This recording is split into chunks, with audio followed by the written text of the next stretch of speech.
Welcome to our channel. Today we how to activate your Schwab Brokerage account detailed guide step by step clearly. To activate your Schwab Brokerage account, begin by opening a web browser on your device. Navigate to the Charles Schwab website by typing in www.schwab.com. Once on the home page, locate the Login button at the top right corner. Click on Login to access the login page. If you are a new client, look for the option that says Activate Account or New Account Holder. Click on that option to start the activation process. You will be prompted to enter your account number. Your account number can be found in the welcome email or documentation you received from Schwab. After entering your account number, you will need to provide additional personal information. Fill in your social security number or tax identification number as required.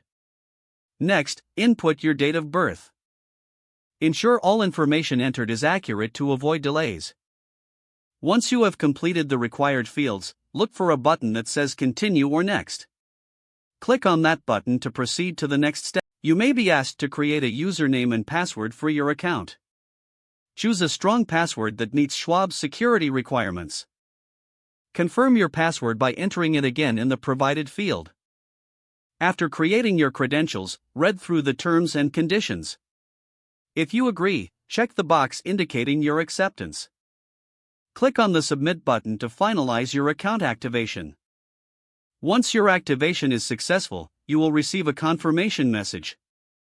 You can now log in using the credentials you just created. Be sure to explore your new account interface and familiarize yourself with the available features. If you encounter any issues, contact Schwab's customer service for assistance. If the page does not load, refresh the browser or try again in a private or incognito window. Make sure you are using the correct email address, then retype it carefully to avoid small typos. If your password is not accepted, use the reset option and create a new strong password you can remember.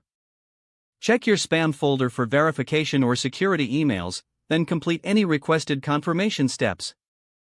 Enable two-factor authentication if available to improve account security and reduce unauthorized access risk.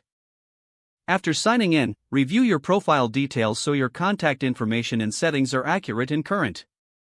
Don't forget to like this video and subscribe to our channel for more step-by-step tech guides.